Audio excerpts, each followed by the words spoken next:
Says meeting is now streaming live. So I Okay, think we're great. good to go. All righty, and there's someone waiting. All right.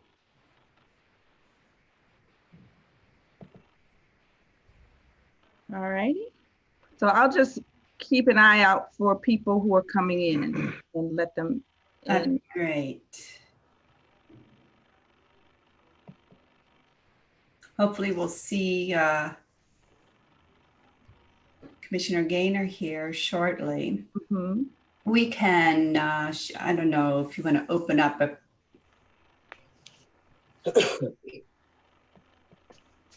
Okay. There she is. I apologize, guys. I was just wrapping No up. problem. See you all. Yep, it's great to see you as well. Good morning. Good morning. Good morning. So let's go ahead and get started, if that sounds good for you all. We have a full house today and a full agenda. So I'm going to just briefly introduce myself. I'm Nancy Hess, NJ Hess Associates. Pioneering Extraordinary Change is what I'm about. And Valerie and I have connected through a business group that we're in. And we started this conversation about a community and building community in this post-COVID environment.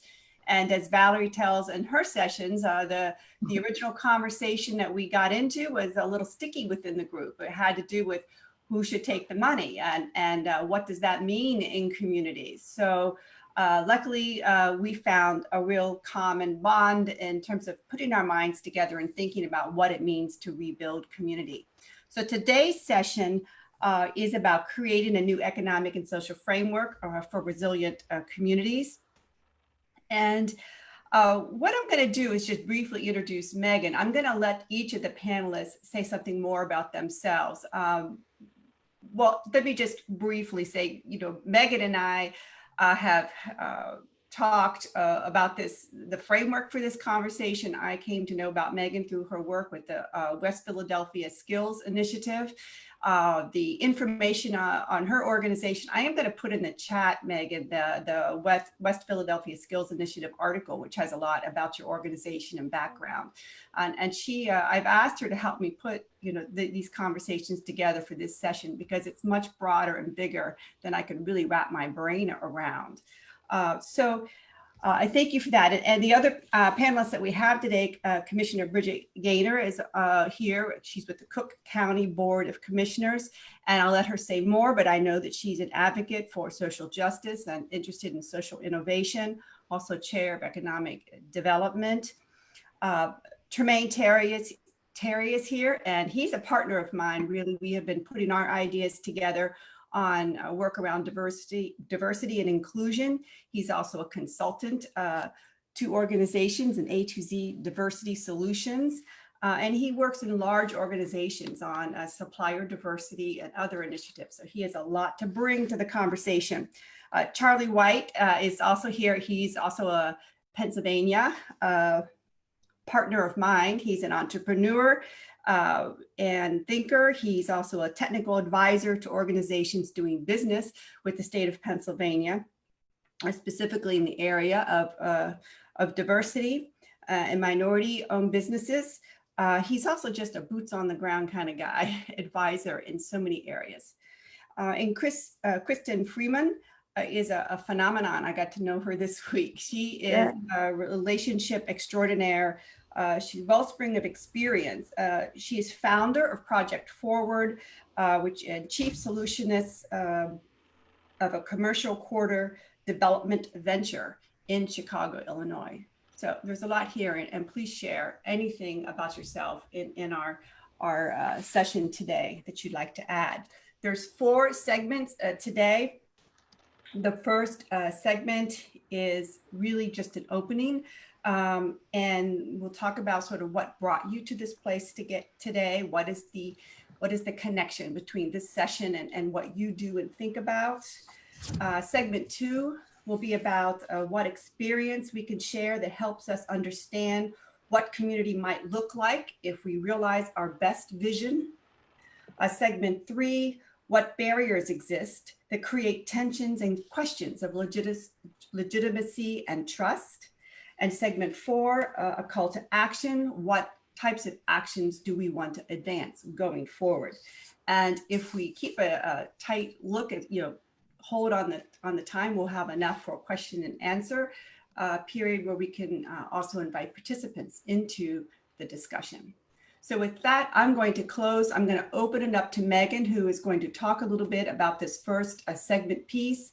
And then each of you, I would like to also hear about what it is that brings you to this session today. So Megan, thank you. Go ahead. Thanks, Nancy. Great. So as Nancy said, my name's Megan. I grew up in Erie, Pennsylvania, and I'm with CPI, the Center for Public Impact. And we're a nonprofit working to reimagine government so that it works for everyone. So that is the big, broad topic that Nancy was referring to earlier. And at CPI, we have 3 really core beliefs that are driving our work, which is our complexity, that the challenges we face as society are really complex and intertwined, that human relationships are most important and people are intrinsically motivated to do the right thing, and continuous learning. So progress is achieved through experimentation. And we've identified these principles and practices for government, really, but in my experience, they're the secrets to success in community work as well. And I hope to discuss today how these beliefs, those core values, have enabled success across our disciplines and what we've encountered as barriers to implementing them and making them the normal, I guess.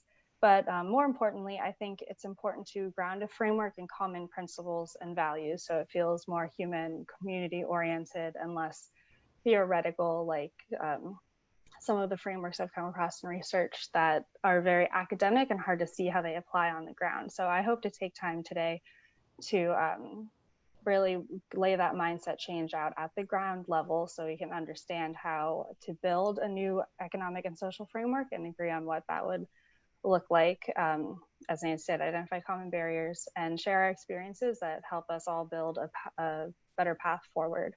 So I just want to take a little time to kind of put context around that work and the types of framework that I'd like to address today. So as we know, in the US today, economic growth is very uneven. It's concentrated in a few cities, and within those cities, even in a few neighborhoods and communities. And before the crisis, in my field, we were talking a lot about inclusive growth, which to me always felt like it was missing something as a framework. It talked about, if it was focusing more on sharing the good times than creating resilience and preventing bad times from happening to everyone. And really learning about how that exclusive economy was holding us all back, that as a society, we really aren't providing people the tools they need to set themselves up for success or the help they need to get back on their feet after any kind of setback would occur. So with that, at CPI, we deeply believe that for local issues, local governments or communities are best equipped to understand and meet the needs of their residents and build that sense of community. But what we've seen is that a lot of those groups and organizations are under-resourced or deeply constrained.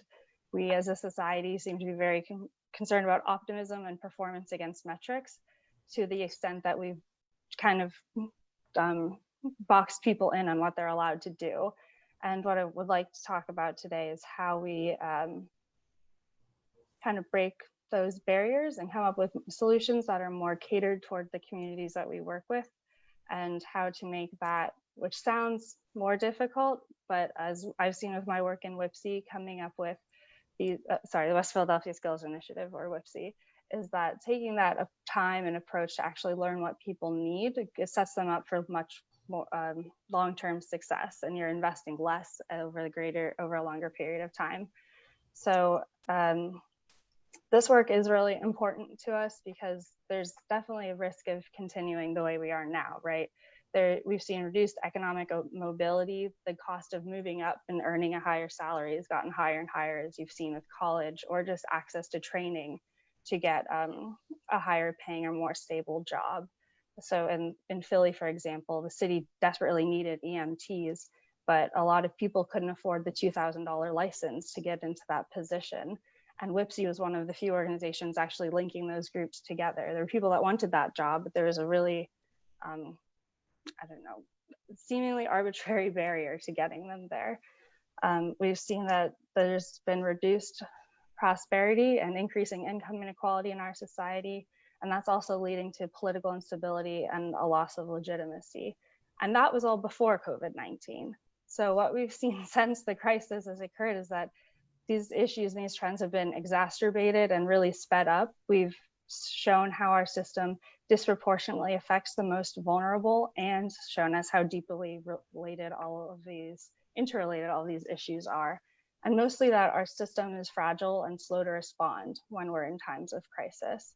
And that's our goal. My goal today is to talk about how we start building economically and socially resilient communities, and how in our different work and field we can start doing that together and sharing what we've seen work and how to overcome what's been in our way.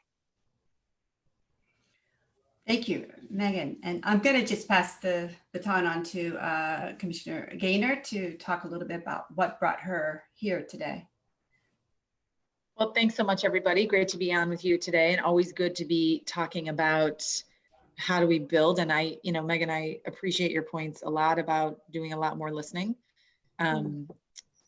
Often the temptation, especially, I think I'm much further down the spectrum than you as far as being out in the world, but the longer you've been at this, it's easy to jump to the fact that says like, hey, I already know what the answer is. So I'm going to skip over all that other stuff because I want to solve the problem uniquely. Like it's not always born out of arrogance.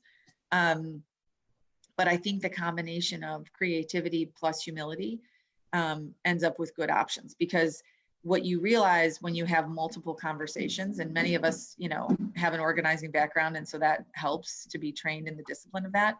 But when you have all the conversations, you start to kind of see it. I always think about it in terms of like, all the stars are in the sky, but it takes you a minute sometimes to see what the constellation looks like.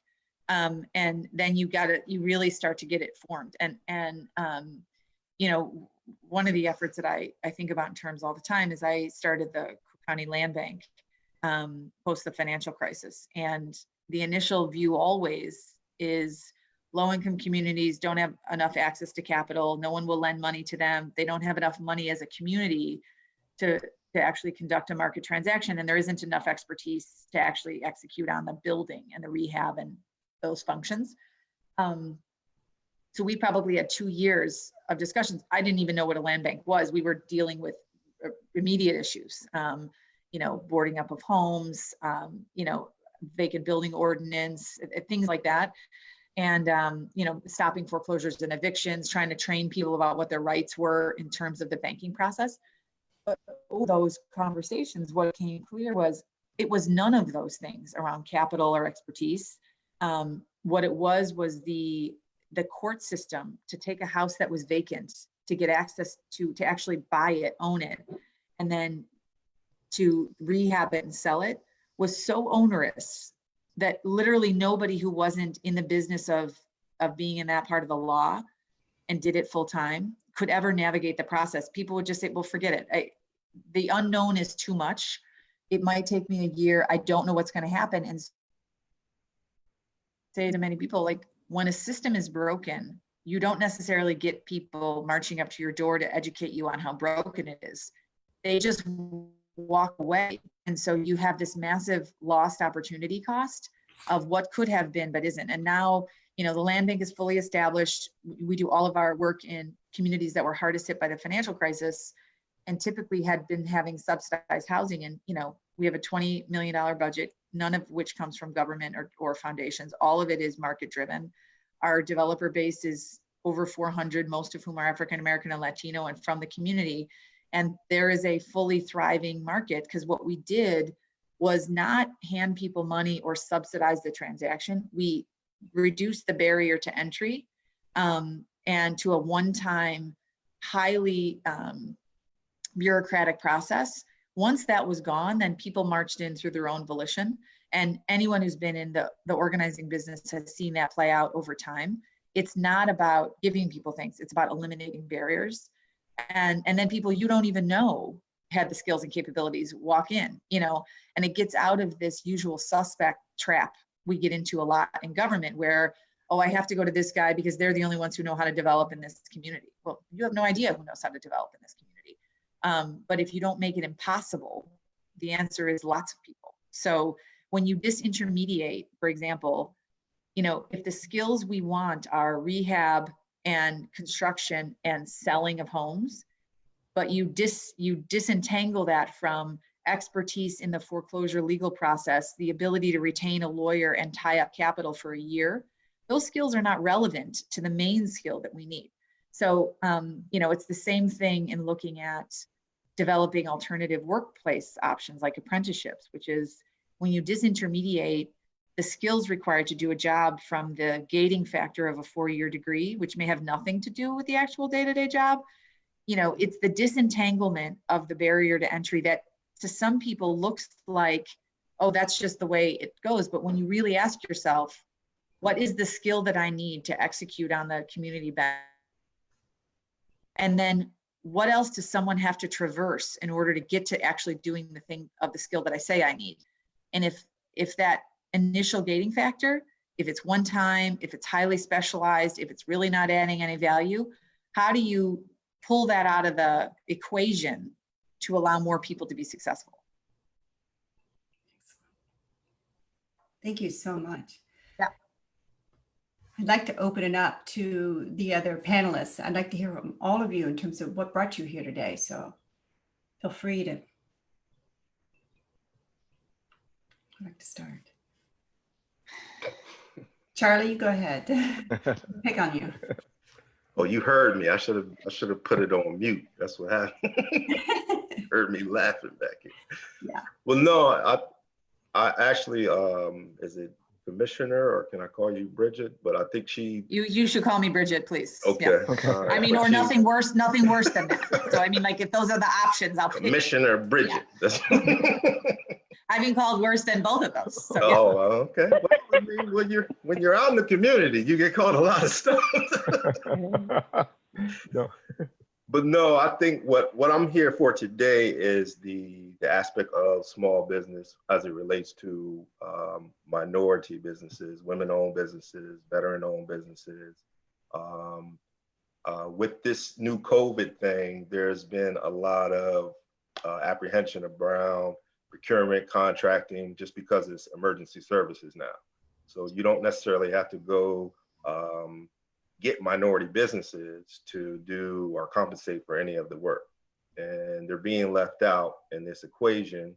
And I know a lot of minority businesses didn't have good relationships with the banks when that original funding came out. So what happened is those businesses will suffer, but you won't hear about it until later on down the road, because they're focusing right now on some of the bigger companies, the national known companies that people frequently on a daily basis. And they're trying to maintain those businesses. So at least we have some money to kind of spend when they send us these big stimulus checks. So, but my focus really is just for that, is to get the information out. I know a lot of consultants or individuals that charge for information. I tend to give the information out for free because it's just that is depending on the way that you utilize the information and the resources that you have, if it's beneficial to you. And so my thing is always sharing the information so you have it, and then you can make the best informed decision. And a lot of that depends on too is what type of barriers are in place. I look at myself as an assister. So any way that I can help assist you through that process, whether it's application, whether you're applying for a job, whether you're trying to go after a contract, I try to come in to assist throughout that process just to remove some of those barriers. Thank you. Yes. So Charlie, I echo everything Charlie said. He basically stole my thunder. Oh. But no, we work in the same space. We work in the same space and work together in the past. But yeah, as he mentioned, you know, the barriers that are in place for minority businesses, especially now, we're very vulnerable. And now is the perfect time, right? Now is the perfect time for corporations, government agencies, local municipalities to say, hey, we don't need a business or a supplier diversity program because we have these emergency needs because of COVID-19. So now is the perfect time to do away with all of that. My point is now is the perfect time to strengthen and increase your business and supplier diversity programs, because we all know that minority-owned, women-owned, disadvantaged businesses are going to suffer the most. So how do we stimulate the economy? Charlie talked about a lot of the resources that are dedicated to these small businesses, but what are local governments and what are corporations doing to make opportunities available to these small, diverse businesses? So there are ways in which through contracting, you can help stimulate your local economy by working with small, diverse businesses and helping them land contracts in your municipality or your corporation. So, there's a lot of political input. There's a lot of energy from the community surrounding diversity programs, but how do you do it smart? How do you do it effectively? And how do you take these smaller businesses who've been historically left out, right? They've been historically left out from a lot of this specialized work. So how do you create opportunities within that specialized work to include these businesses that have been left out while remaining on budget, while remaining on schedule, while having quality of work done? And there are ways in which you can do that. And it's funny because listening to everyone speak, we talk about the barriers. We talk about the barriers that are in place. We talk about the wealth and income gaps that are in place. And what better way to knock down some of those barriers and close some of those gaps, through contracting, especially at the local level, where those dollars can stay in the community. Great. Okay, so I guess I will jump in. Kristin Freeman here in Chicago, and as my title is of Chief Solutionist, I work with businesses that pretty much occupy commercial corridors, but I not only work with the individual business within the corridor, but also the physical asset and how they engage with the corridor. So if in Cook County, where Chicago is located, I may work with a business owner so that they understand how to procure something from the land bank, utilize the City of Chicago incentive if they have a commercial storefront, like a small business improvement fund or the neighborhood opportunity fund, helping them navigate that space, helping them understand why it's important for them to meet with their elected official, why should they be going to their alderman versus talking to someone like Commissioner Gaynor. And everything kind of in between what happens within the physical space of that business being on a street or a corridor to what happens behind their walls. And so as we talk about community and community development, and even from the standpoint of economic development, what sometimes gets missed is the importance of the physical asset. Like, what do these physical assets look like? How do these physical assets even impact how people interact with their commercial corridors? So that ends up pulling in issues around safety, around lighting, around public transportation access. Like, it ends up having all these spokes, so to speak, off of this one centralized wheel of how can we better support and develop small business ecosystems. And so the work that I do is not only getting the small business owner to think about themselves, but really even to think about how they engage with their neighbors, be it another business owner or the person that's coming into their store with a certain expectation of an experience, be it an experience of a corner store or be it an experience of a coffee shop. Just trying to get the business owners to be more cognizant of all of those things. And that is even where the contracting comes in. So many of our business owners don't think about themselves as pursuing larger contracts. And so we've been very thoughtful to try to bring resources to the business owners that they don't necessarily even think to ask for, because they're not in the mindset of asking for it. When you've done something, as Bridget said, like, you kind of think you know the answer.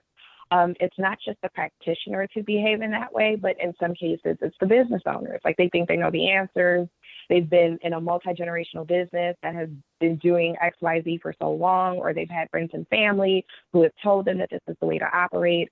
And so I am often a person that comes in and blows everything up, but then I also help them rebuild what that new mode of operation would be. Mm-hmm. It's tremendously valuable, and I can see the connections between other conversations I've had with each of you in this session. I'm going to just ask Megan to lead us into the next segment, which really is about the experience, an experience that we can share that helps us understand what community might look like if we were to realize our best vision. What gave you a hint of that? Yeah, great. So CPI has done a lot of work with the concept of subsidiarity. So that's the idea of locating power within the lowest appropriate entities. And I think every other speaker has touched on that, right? Kristin knows her businesses better than anyone else in a higher level of government or community would, right? To be able to help them figure out what decisions they need to make. So this is an approach we found to be successful in just a wide range of contexts, both within and across organizations, that create an environment of shared power that's used to develop effective and legitimate solutions. So that touches back on the building a sense of community that I talked about earlier.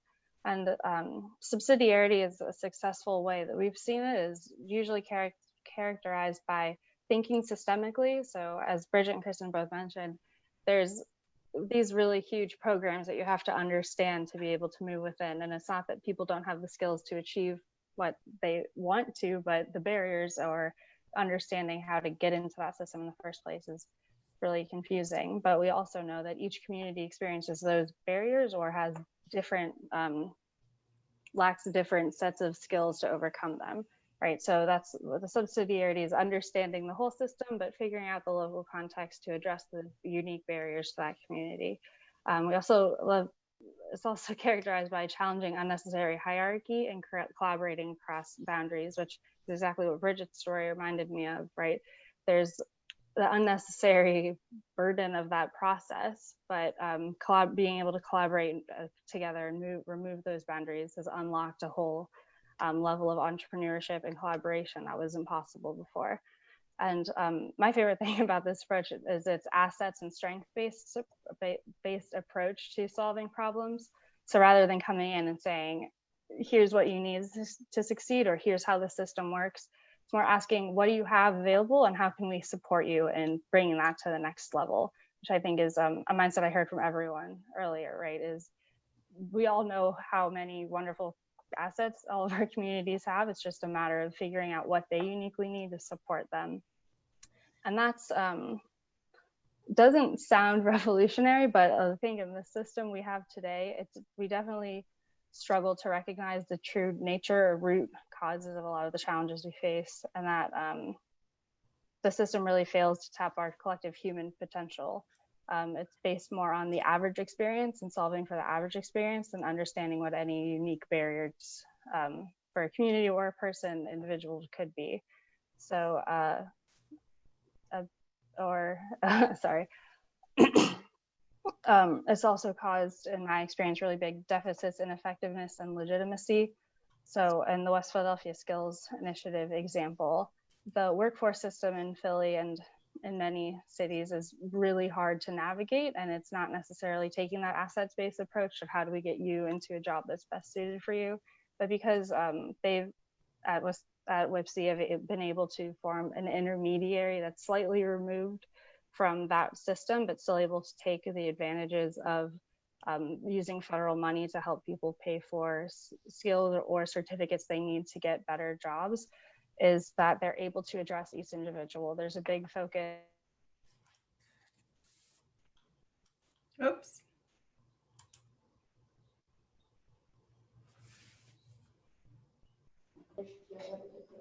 Let's hope we get her back. I'm going to ask Tremayne to go ahead and share, because he's sort of spotlighted on this segment, and maybe we'll get Megan back here in a moment. So go ahead, Tremayne. Yeah, sure. So yeah, so as Megan was saying, navigating through the workforce piece can be a challenge. There are so many people out there doing so many different things. In our larger cities like Philadelphia, like Chicago, they have supplier or business diversity programs in place. But sometimes it's tough for even those, in those larger cities, sometimes it's tough for those small diverse businesses to navigate through that. A lot of times, there's a saying that once the contract or once the proposal hits the streets, it's already too late. So you got to kind of know what's coming, what's forecasted. And a lot of times that's the responsibility of the government agency or the private corporation who's owning these projects. How do they alert and make aware, these are the projects that we're going to be working on over the course of the next 5 years, in an effort to help these small diverse businesses be prepared to bid these projects when they come out. And then a lot of the work is specialized, right? So if it's replacing a water pipe, digging 30 feet deep and replacing a water pipe, or replacing an electric utility pole, or redoing an intersection, a lot of that work is specialized. And again, when the diverse business has been excluded for so long, the odds of finding a diverse business to come in and perform that work is slim. So then you have to look at subcontracting opportunities. And looking at, within that package, within that bid, what are some of the opportunities that the diverse businesses can do? Is it, okay, we may not be able to excavate 30 feet deep and replace a 24-inch water line, but we could do some of the restoration work that comes along with it. Or we may have a triaxle hauling truck that can haul away some of the debris and take it to the landfill. Or, we can, provide traffic control. And with that, when you have folks from the community that look like the community performing this work, it's appreciated more. You have a guy from the community who may be providing traffic control. If it's a prevailing wage job, that traffic control labor is getting paid $30 an hour to be out there and provide traffic control. But not only are they making a significant wage, they're also learning about what's taking place. And then they're able to take that home and share that with their community to say, hey, we got a new water pipe underground, and your water pressure is going to be much better, or whatever it may be. They're able to then communicate that. And the community then begins to take a shared responsibility, of these projects. If it's redoing a playground or a park, and you have a landscape contractor from the local community that's out there planting the seeds and watering the trees and things of that sort, then more than likely the people from that community, they're going to see that landscape contractor, they're going to appreciate that work, and they're going to know about the project, and then appreciate and respect that project moving forward. And we've shown significant gains here in Harrisburg with just that, utilizing local contractors, not necessarily focused on dollars and cents. Because when you focus on dollars and cents, that's when things can get a little bit cloudy, but we're focusing on the impact.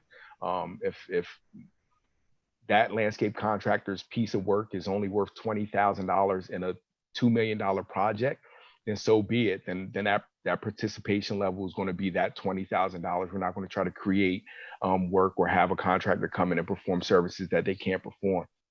So watching them grow slowly and gradually, while building jobs, while building capacity, it goes a long way to what Megan was saying, and how people and contractors and businesses can navigate that difficult workforce space. Mm-hmm, mm-hmm. Yes. Megan, did you hear that? How much did we lose you on that last segment? I think I heard most of what Tremayne said. I'm sorry. I'm in a basement and our internet connection isn't the greatest, so my apologies for that. But I think I got most of what Tremayne said. Yeah. Did you want to add anything? I know, did you want to finish your thoughts? Luckily I was near the end, but I was just wanted to underscore how the system we have now that's very top down has, and Bridget talked a lot about this, really undermine professional judgment and your ability to make those decisions where the best information lies, which is, as we've seen, increased stress levels and our government providers and the people executing policy at the ground level, and has really stifled innovation. It's created a ecosystem where if you're too afraid of missing your metric, it's really hard to try something new. And that's something we've been exploring a lot, is this idea of failing forward in government and how to create systems. And this applies much broader systems, I think, as well, as identifying where something's gone wrong and how to do it better next time, or trying something new and not being afraid of fallout or losing trust from your residents, the people you're working with, because you've tried something new to try and give them a better service. And that was really underscored with the experience in West Philly, because they are constantly asking both the businesses they're working with to deliver the training to, and the participants themselves, what could we do better for you? And they spend a lot of time up front just building that level of trust, saying everything we're doing because we want to give you the best possible experience, service, get you into the best possible job. So if we do something that doesn't work, tell us. And definitely, I think we can all see in government today, that's been lost in a lot of levels, and it's really hard for people to say that they messed up and own that without losing credibility. And I think that is a really core bit of our framework, right? That goes back to the continuous learning core value we have, that if you're not able to own those failures, turn them into something positive and move forward, you get very much stuck in a rut of not knowing what to change, but feeling that frustration that something has to. Yeah. Thank you. And who else can add to the conversation here with that?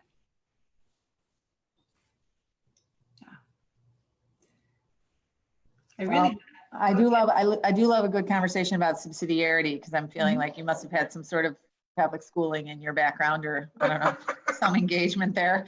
Look, I think this whole thing about staying as close to the ground as possible. I mean, there's a couple of people that I think about when I think about my kind of economic North Stars, where from economists, you know, Friedrich Hayek, even though he's often associated with the right, you know, has a whole really, I think, pretty cogent way of thinking about it in terms of communities, which is, you know, the reason central planning failed was not because they were of bad intent or they didn't try to do a good job or they didn't want to complete it. It's because they were too far away from the information that allowed them to make a thoughtful decision.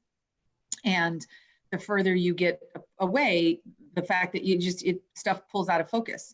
And then you have someone like a Dorothy Day, who was, you know, very present, very like kind of street level, but also not necessarily thinking that the answer is, you know, everyone needs to be given everything. It's like, our job is to create an infrastructure in which people, you know, run their own life and have dignity and independence.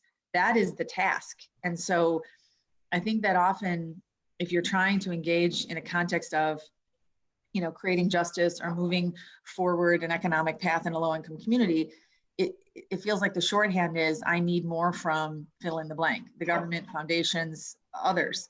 And the answer is, no, I need, in some ways, like, help me less. You know, I mean, because some of the barriers that come up that benefit parts of the infrastructure and really detriment to others, those are the things that really need to be changed.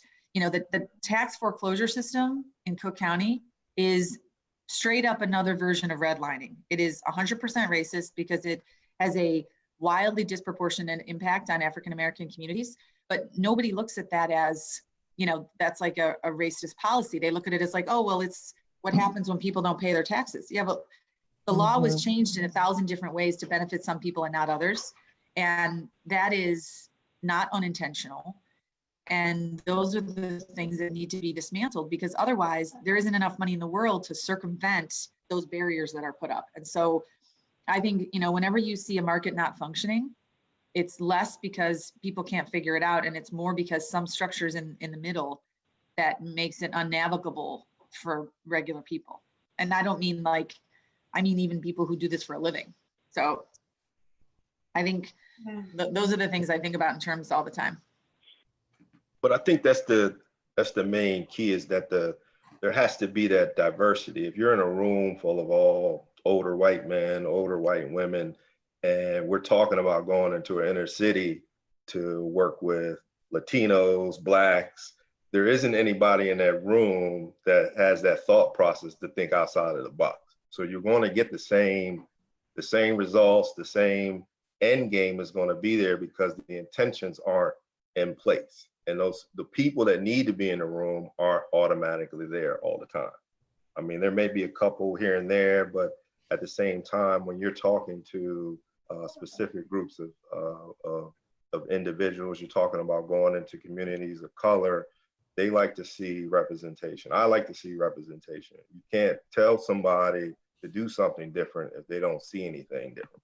So it's the monkey see, monkey do attitude. If there's somebody down the street, and most of the kids here in the city of Harrisburg haven't been outside of the city of Harrisburg, so they don't know what other expectations there are out here in the world. So it's really, we're doing a disservice by not even taking them outside of this corridor to let them know that there are additional opportunities out there for you to take advantage of.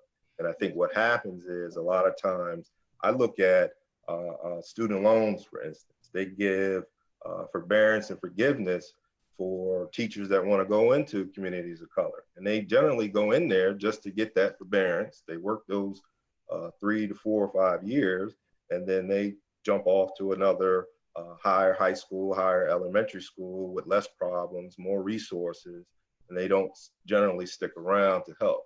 So it's those type of programs, to me, that really do a disservice, because you're setting those individuals up to not look and say, hey, how can I come in to help? It's more about, how is it advantageous for me? I need to get rid of these student loans. I need to get rid of this debt. So let me go over here and work at this school district. I don't have to make a curriculum now. So if they don't follow these guidelines, the only thing that I have to do is just report them as such.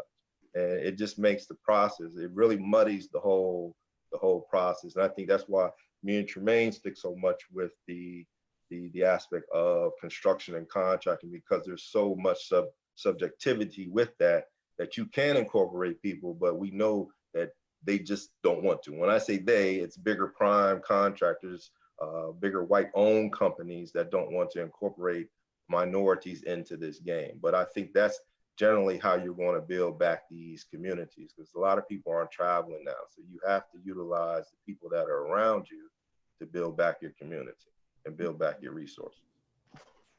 So I mean, look, you wouldn't start to build a rocket without an engineer. It's like, you wouldn't try to build like, why would you think you could build a market in a place where you don't have the right skills and information? I mean, it's all about, how do you value the input that people have specialized information that's useful, you know? I mean, so we're used to seeking out expertise in other things that we do. This is no different.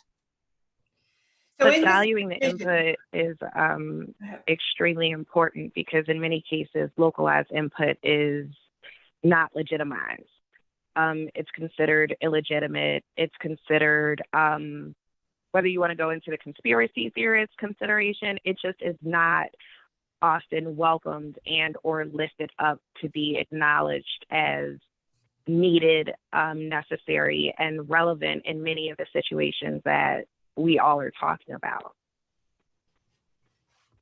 Is it then what I'm hearing, that the best vision comes from, to be more sort of concrete about it, that there is I heard representation, that who's at the table, is that the best vision, that there's just, there is a more, I don't want to keep using the word inclusive, because then I get stuck in what is that? So, well, I mean, you get robust ideas, you get diversity. Everybody didn't grow up the same way. Right. And it's just a collaborative, more of a collaborative effort. And well, when you the go more back people that you involve, right, yeah, the more they feel like, if they're coming from the community. And I see this when, when working at the city of Harrisburg. So you run through projects and there's a public notice period, right? They get that opportunity to come in. And a lot of people, they feel like, well, okay, the project is going on whether I come or not.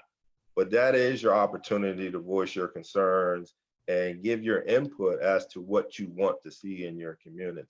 Yeah. And I think more of that needs to happen, especially when you're talking bigger projects, bigger dollars, things that will affect you 10 to 15 to 20 years down the road, right?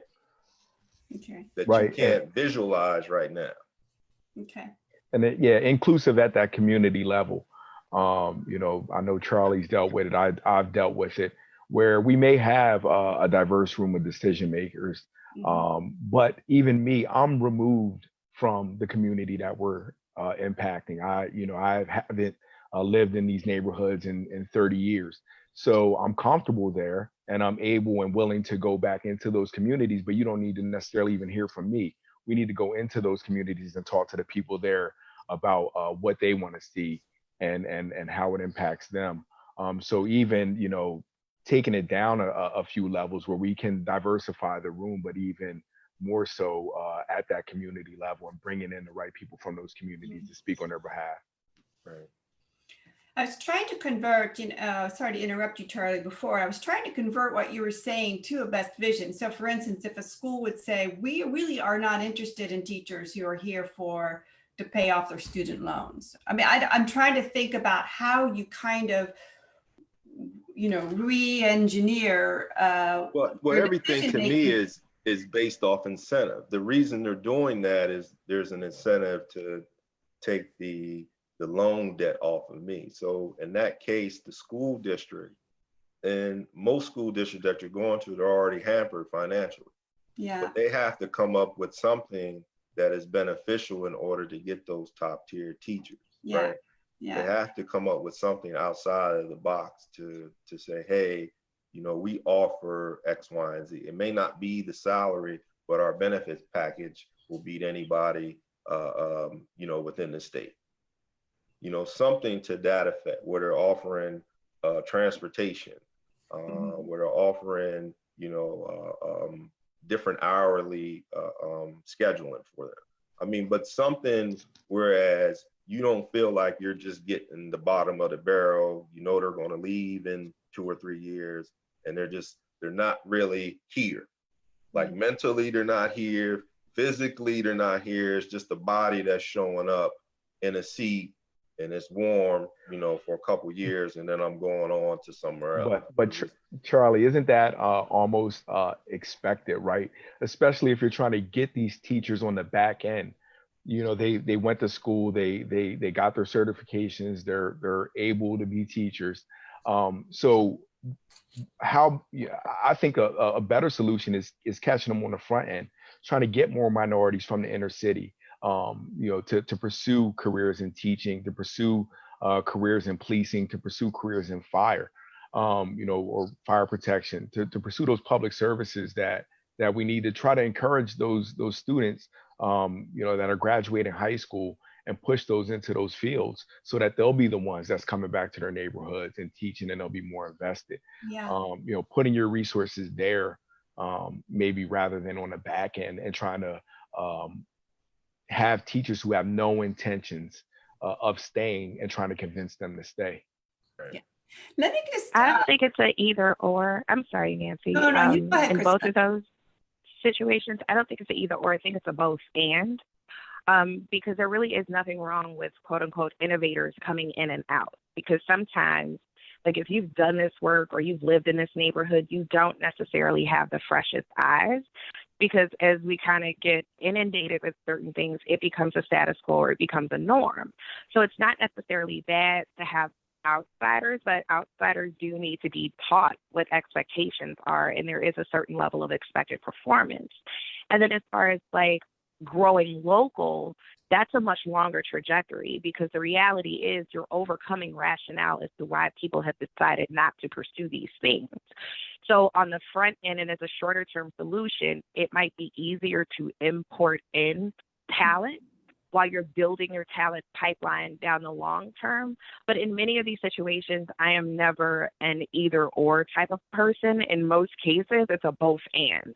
It's like we need to do that and we need to do that while we're developing what we want our ideal situation to be, because that's not going to happen overnight. That's like long game. So what's our immediate wins? What are our intermediary wins? And then what does this vision look like long term? And if it were our ideal utopia? So in many of those situations, it still goes back to an ecosystem. Like the school or the business is not going to be the sole reason why someone is attracted to a neighborhood. So how do you then leverage the multiple additional bodies or participants that need to be involved into making something attractive? And for the most part, that's where I think many of our systems are failing, is that people are trying to do this thing in a silo. So if it's a school and trying to attract teachers, it's not going to be the whole school that is the attraction. Like, you've got to bring in, well, who are the developers that are building this housing? Can we get affordable workforce housing for the teachers? Can we incentivize them by lowering mortgages or giving some sort of incentive to not only rent here, but to live here and to stay here? So as we think about what some of these solutions are, I want us to kind of not just look in the box or in the room that we think we're playing in, because in many situations, it's these other components that are tying into it that are not always brought in at the time that they should be brought in. Excellent points. I think this is a good segue to the next segment, because Kristin, you'll be talking a little bit more about your work in this segment. Megan, if you want to go ahead. Megan, we're talking in this segment about barriers that exist that create the tensions and some questions of legitimacy and trust. And Megan, go ahead. Sorry. Yeah, I think one of CPI's like seminal work was this global study on legitimacy and what builds or destroys legitimacy in a community, both with its government and other institutional organizations there. And I think that we've seen so much of what hurts legitimacy recently and very few examples of what builds it, that it's become almost like it's become partisanly charged in the US to even talk about. And I think that's a big problem that we're facing right now, right? So I think some of the most important work that WIPC did was just understanding the community before they purported to help it, right? So their first mission was actually helping high schoolers get internships at Penn Medical. So introducing people who are graduating high school to the working world, that even though West Philadelphia borders Penn and Drexel and all these other huge institutions, there was never a bridge between the two. And by taking the time to build that bridge and understanding the cultures on both sides and doing cultural competency training on both sides. So for the hiring entities to understand what life growing up in West Philadelphia is like and the culture there, and helping people in West Philadelphia understand what was expected of you in a workplace like this. By doing that long-term work and building that bridge and understanding where both sides are coming from and helping the other understand that, was such a huge force in building legitimacy. And I think as everyone was just talking about, like, we've created a system which we're definitely rewarding for A, but hoping for B. And when B doesn't happen, there isn't that opportunity, as we've all said, for that local perspective to really rise up as an important input as to how we shift to get B to actually happen. That's something that we've heard over and over again today. And that's something that hurts the legitimacy of many of the programs and policies that have been implemented, right? So the most important thing, I think Kristin's point on the input from certain communities not being considered as legitimate is extremely harmful, and that's something we haven't necessarily talked about as a country, I think, in a while, because it's become very charged. And but I think there's just so many examples of how taking that time to build those individual bridges that eventually link up to form community bridges, especially in that West Philadelphia case, is some of the most important work that we should be doing right now. And that's a huge lever in changing that incentive structure to the outcome we are getting now, to the utopian outcome that we'd hope to see. Go ahead, Kristin.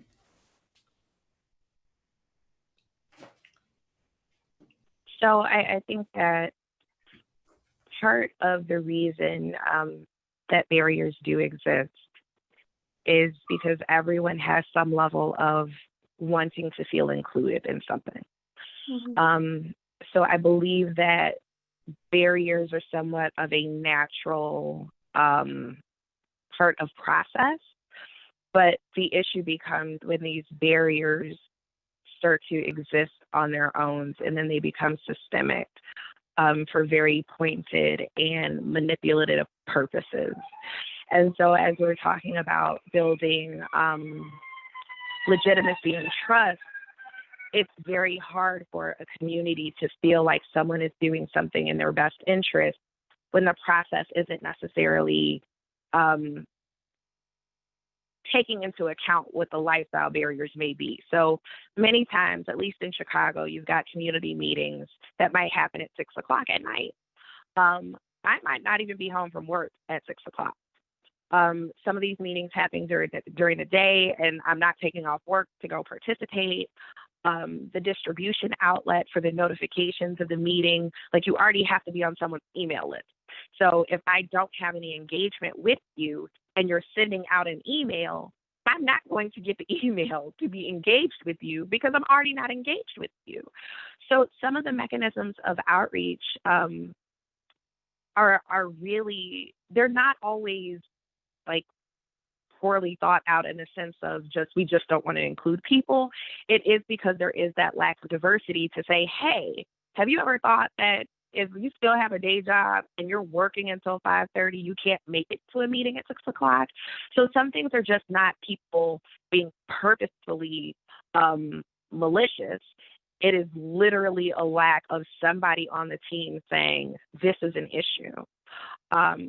And so as we're thinking about what these things look like and understanding why communities need more lead time, because many of these communities have experienced very intentional disinvestment.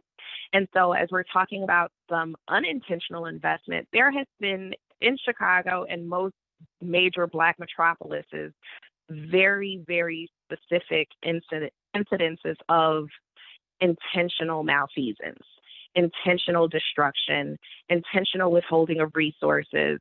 And so you can't expect people then to come to the table and not give you a side eye because all the 30 years prior to, they've been manipulated and lied to and promised one thing and not given those things. And so then to turn around and say, well, this group doesn't want to cooperate. You're right. They don't want to cooperate, but it's a valid, rational reason as to why. And in many cases, it's not given that legitimacy to say, okay, well, we understand why this part of the city is slow to develop or why these things are continuing to happen. So like right now in the midst of COVID-19 in Chicago, you're hearing all these racial disparities and Cook County has some of the highest rates of death. It's not just because Black people want to go outside and not listen to what the mayor has to say. It has to do with living conditions. You have people who are in homes where they can't really socially distance. So if you have multiple generations of a family within a household that has 2 bedrooms, how are you socially distancing? Your primary breadwinner is a person who ends up with COVID. They're still going to work because they have to go to work. And so some of the actual core considerations around why some of these barriers exist are not being acknowledged. So people want to essentially sugarcoat some of these things and say, oh, well, this group just doesn't want to participate or they don't want to come to meetings or it's not that. In some cases it is, but in many cases that's not the sole reason for these barriers existing.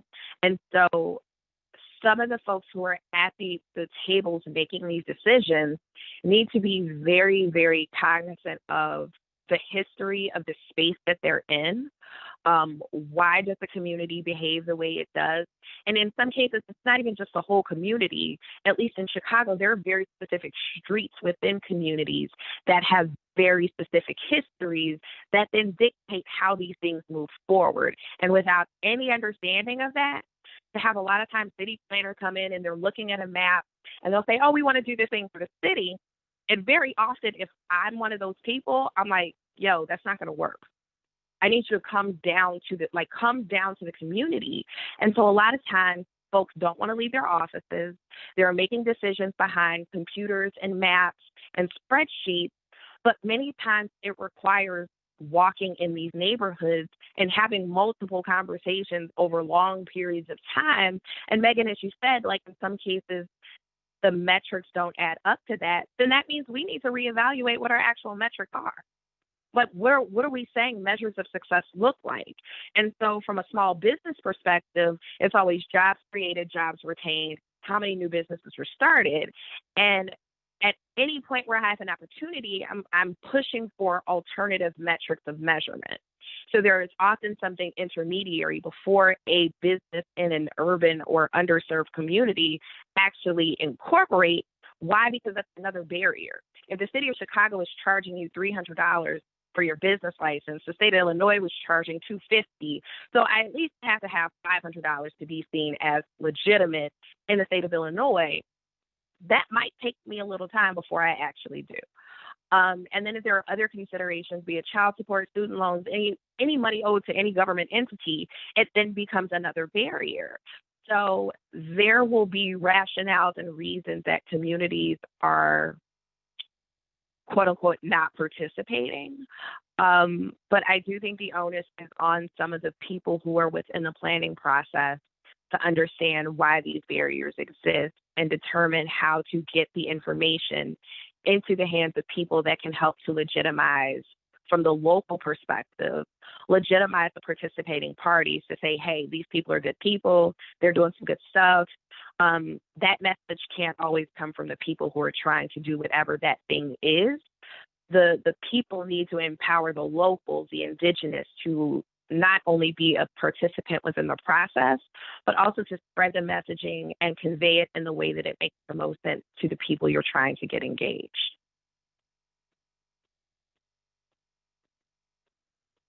That was wonderful, by the way. Here, how do I? Exactly what I was going to say, Nancy. How do I clap? I clap. Yeah, I clap. I don't know if you can see it. Yeah, I can see it. I did see it. It almost looks like a high five, though. I'll Yeah, take a high five, yeah. too. But no, I mean, the only thing to add really is the communication style, because what I know for here, when they did this, especially around COVID, right? So for advertising, as communities of color, they were talking about, well, we'll put up TV, and then I'm sitting here thinking, well, a lot of us don't have cable access, so if you go on cable route, and well, we'll throw it on the radio. There isn't a radio station here in Harrisburg. There isn't a African-American radio station, so most of the people that I know, they're on XM or, you know, they're listening to satellite or they're riding around with a CD. So, you know, that's two different forms. They didn't think about public transportation, putting a mast on there. I believe it was the mayor in Baltimore. She did it like a PSA where she was out on the basketball courts and told, hey, brothers, it's time to put the ball up. You need to go inside. Like, to me, that was a good way of communicating to that community, because not everybody's watching the news at 6 o'clock. Not everybody's has access to internet. So you have to have that quote unquote boots on the ground, pass out flyers, put notifications on train, buses, cabs, just so people have the information that they need. And it really goes back to what Christyn was saying, is it's just not that we just woke up and was like, oh, well, we want to go get COVID. We want to go outside. We want to hang out. It's not that thought process. It's the way it's being communicated. And I don't think it was brought to our attention until they really started honing in on the numbers and then the rate that people were dying. And that kind of caught our attention. And that, you know, because for a while we're in that space of conspiracy theories just because of things that have happened over a lifespan. I mean, my mom is 69, and you know, she'll talk about the day she's going to school, elementary school, high school, one of two Black kids at the school being spit on and being kicked, didn't want to go to school. And I mean, we're talking 40, 50 years ago, and it hasn't been that long. So you can't expect somebody to just remove all of this that they've seen over X amount of years out of their mind just because this new white person that moved into the town wants to do something different. And it just makes it hard to jive. It makes it hard to digest, especially if you're not in the community on a consistent basis. If you're out there and you're passing out flyers, if you're doing cookouts, you're hanging out or whatever, then that's something a little different. But if you're a fly by night, it makes it a little bit hard to grasp because you're not explaining, one, you're not going to explain the project correctly and how it's supposed to translate to the community. And then two, you're not going to involve other people because you don't know the matriarchs of that community. You're not going to go out and seek them out, and you're going to talk to random people, and that's really just going to muddy the water. Yeah, just another point on communication there is, I think that's another issue or area where a lack of diversity has really held back innovation or prohibited us from deeply connecting with communities. So to advertise classes, Whipsy went out and identified the influencers in West Philadelphia, whether that be by their Instagram, Snapchat presence.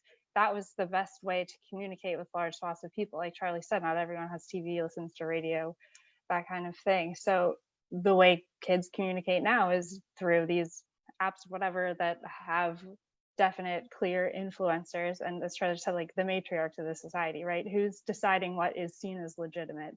And how do you connect to that person and get their buy-in, which is going to lead a lot of the community along with them.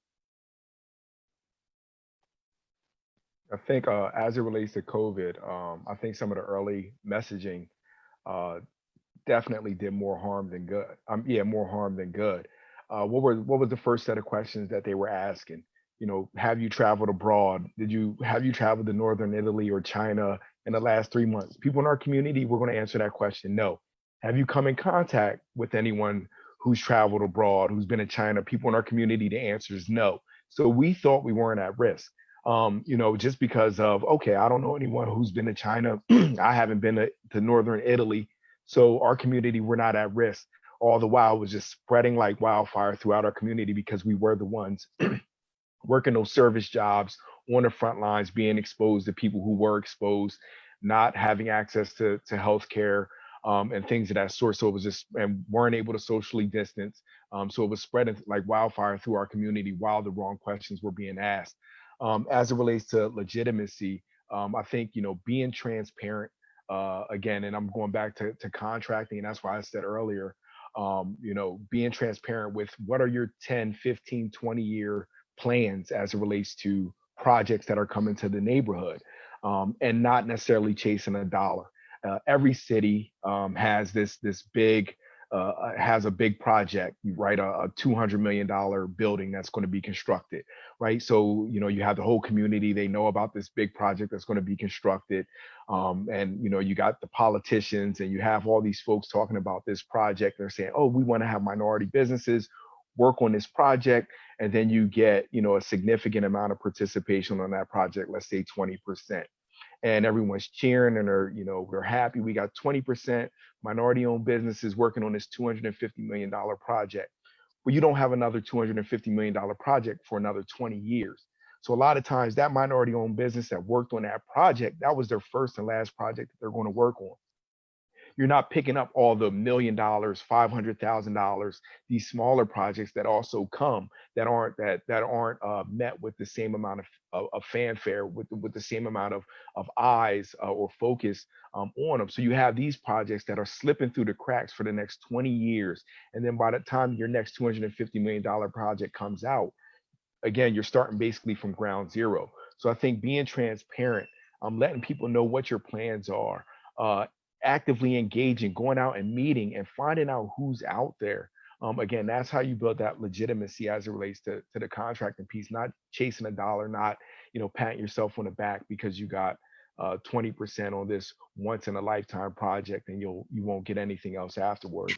And again, it just goes back to what Christian was saying. You have to kind of, get down and meet the people where they are. And be transparent and talk about, what it is that you're working on, what your expectations are, and how you could effectively engage them. Mm-hmm. Mm-hmm. I was thinking too, Kristin, of your comments when we talked about marketing, that element, the communication, the way we think about it within a community context, or there's a, maybe a much different way. It's not a traditional mode of marketing. It has to be out there. Absolutely. So it would be more of what we would call guerrilla marketing. So even from like official marketing terms, it's guerrilla style marketing, where it is more hand to hand, more like there was a really good campaign that was done that the Chicago Community Trust did a few years ago to get more minorities to participate in an initiative that they called On the Table. And On the Table was really a series of conversations that should have been organic conversations. But because it came from the trust, you started to notice a certain type of person participating in these conversations. And so as a foundation, they realized that they were not necessarily doing the best job of marketing. And so they hired some local neighborhood people and sent them into local neighborhood spaces. And they started to do a lot more Instagram, Snapchat, a lot younger social media outlets to try to tap into a younger demographic. And so I think being very intentional, and you have to though have somebody who is at the table to say, hey, this thing isn't working. Because if you look at just the general metrics of the counts of people, so if it's a count participant, then like, yeah, the counts are high. But if you're breaking down the demographics of who those counts are, the neighborhoods that they're coming from. So there has to be someone that is doing some additional level of data analysis to say, A, we care that these other people aren't at the table, and B, we have thoughts around how to get them here. So I think with that, and then it has to happen multiple times. So it's not just a one-time thing.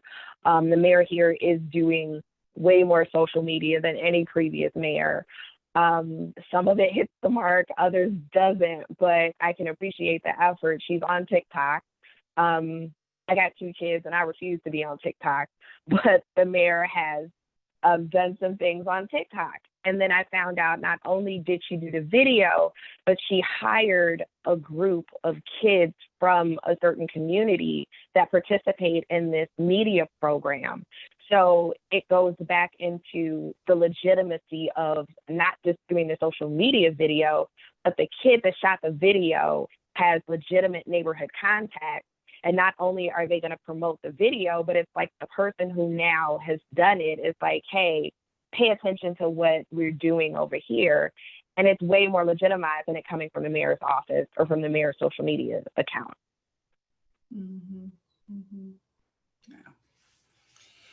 I think what I'd like to do is to get into our last segment and allow some time if there are some additional questions and from the chat. I really appreciate, Valerie, by the way, everything you're putting in the chat. It's a valuable resource. She's capturing people's comments there, and it's really nice to capture the flow of conversation. In this last section, as we talk about a call to action, I'm curious to know, in particular, Megan, if your organization has some initiatives or things that it really wants to focus on in terms of a call to action. And Charlie, I think each one of you, Charlie, you'll go first after Megan, if you don't mind, and then everyone else, just to kind of bring together some of the key areas that we want to advance in your world, the call to action. I think for me, it's I'm sorry, Charlie. look, I'm second. I'll go first. Yeah, yep, go ahead. You go ahead. I'm sorry.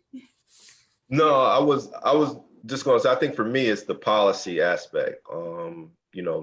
Knowing what changes are coming, because there's a lot of old legislation that's on the book still, and there isn't anything in there. There's emergency services, but nothing around pandemics. So I think even moving forward, just to get that language in there too, for small, diverse businesses to participate in whatever contract opportunities present themselves through something like this. Mm-hmm. But I think for me, it's just the additional, being that vessel to provide additional resources. One of the things that we're doing at the Commonwealth right now is that any of the small business information that's coming out, we get it to our vendors that are registered in our database immediately. Because there's a small window to apply for the funding, as you can see, because they're already on the third round of it. And a lot of the initial funding went to some of the national and bigger companies. It didn't make it to the smaller businesses. So what we're trying to do is help them navigate at least the application process, and then tell them what paperwork is required in order for them to complete the application. And again, I think that goes back to the barrier piece of it, because initially when they did come out with some of the PPP guidelines, they changed those within 48 to 72 hours. It was kind of lax the first couple of days that they did have it open, and they found out that a lot of people were applying and receiving money and they shouldn't have been. So they changed some of the guidelines, and then that had X'd out a good group of individuals. And then it also hampered those from trying to establish relationships with banks. And when you have, and you know this, when you have a typically a small amount, the likelihood of you obtaining a loan or trying to get a relationship with that bank is slim to none. So you have to be bringing in a substantial amount of money as a small business, even to try to get that communication and that line going. So to me, that's the main thing. What I would like to see some things happen is the change as far as the funding for federal dollars. So around some of the programs for CDBG, at least restricting some of those, not having so much restrictions on those, but opening up the guidelines, maybe that can go more towards funding for small businesses. But I know that it's more generally around neighborhood development and things of that nature, but allowing a mechanism for small businesses to utilize some of that funding for storefront, and not have the penalties, the loan part to it, the reporting that's necessary, but just be that staple for the community so they can utilize the funds and then utilize different organizations around there without that federal funding that they receive. So for me, I would like to see that happen, just personally, that CDBG funding guidelines kind of open up to make it more robust. People can participate and use that. Mm-hmm. Great. Yeah, we've at CPI been running cohorts of city governments and teaching them how to use human-centered design to solve problems in their communities. So every city chooses one issue, and we go through the whole process of figuring out how the residents are experiencing it, how the residents would like to change it, and putting that all together into a new form of policy or program that really addresses the root of the issue. And we're trying to adapt some of that framework, that skill set, into COVID response, because it's the same.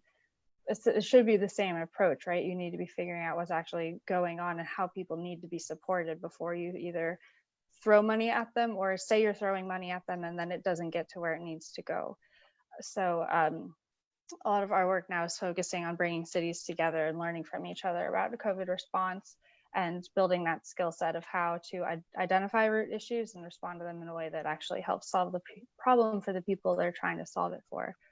Another thing I'd love to see more of, and it was really exciting that WIPC in December got a grant to expand their programming to both North and South Philadelphia, where they're experiencing the same issues. They're really huge organizations, a lot of money next to deeply and generationally impoverished neighborhoods that just don't have a bridge, but people want those jobs. So it was heartening to see that program style expand. And I think there's a lot of federal changes to how workforce dollars could be used to add in that level of flexibility and that ability to add the subsidiarity and give neighborhoods more control over their response, over how they spend that money and how they interact with the people that live there, to understand the support that they need and the experience they've had, and how that all translates into that asset-based approach that I spoke about earlier. Mm-hmm. Thank you.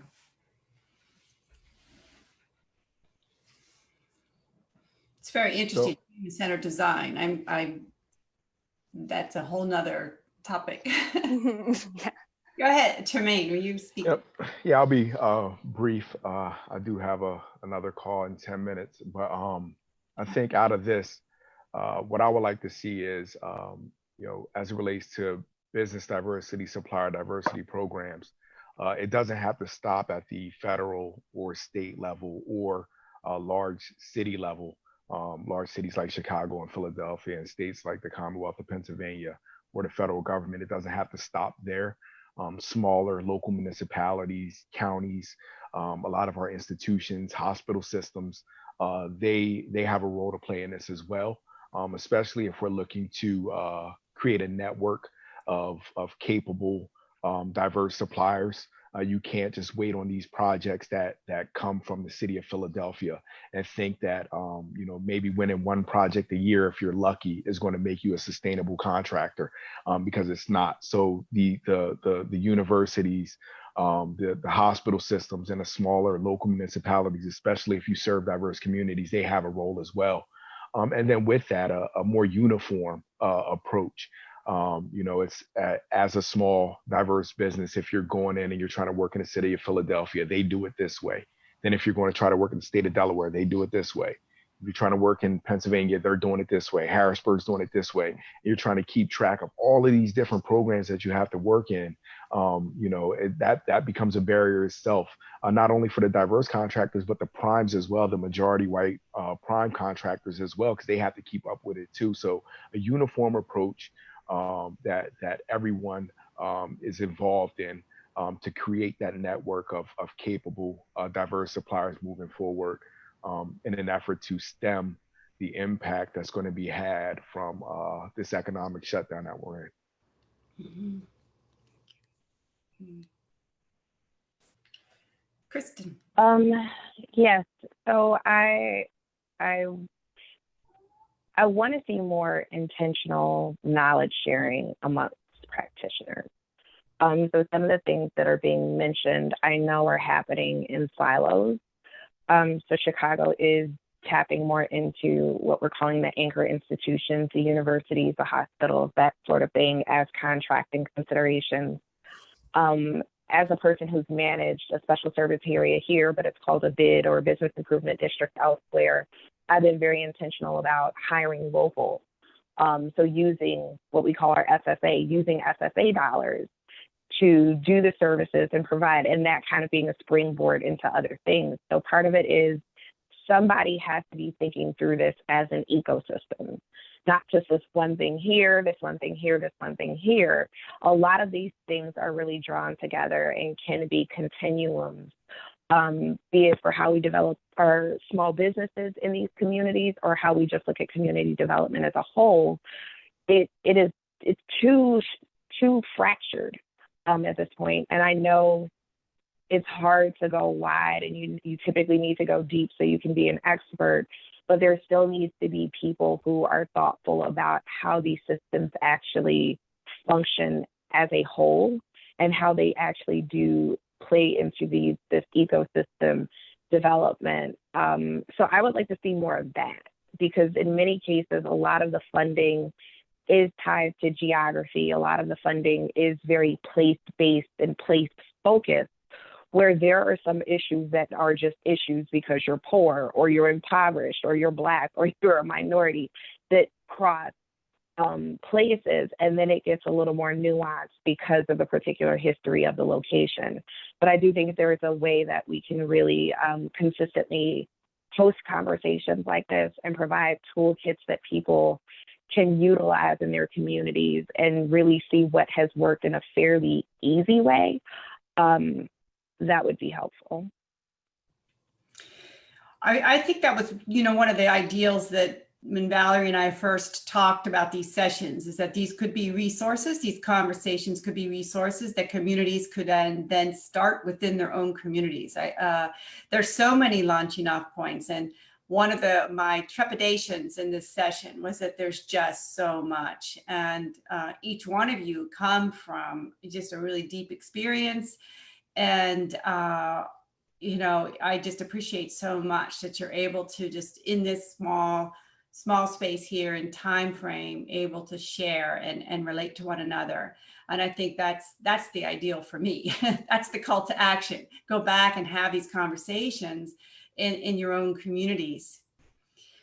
I want to make sure that we leave some time. Our participants have shrunk a little bit because I think, you know, we are we're in the lunch hour and other things are going on. And I know Tremayne has to get off, but I like to invite anyone that's in the participant list. If you'd like to come on video, if you want to just post a question, please feel free to participate and let us know if you'd like to hop in on this.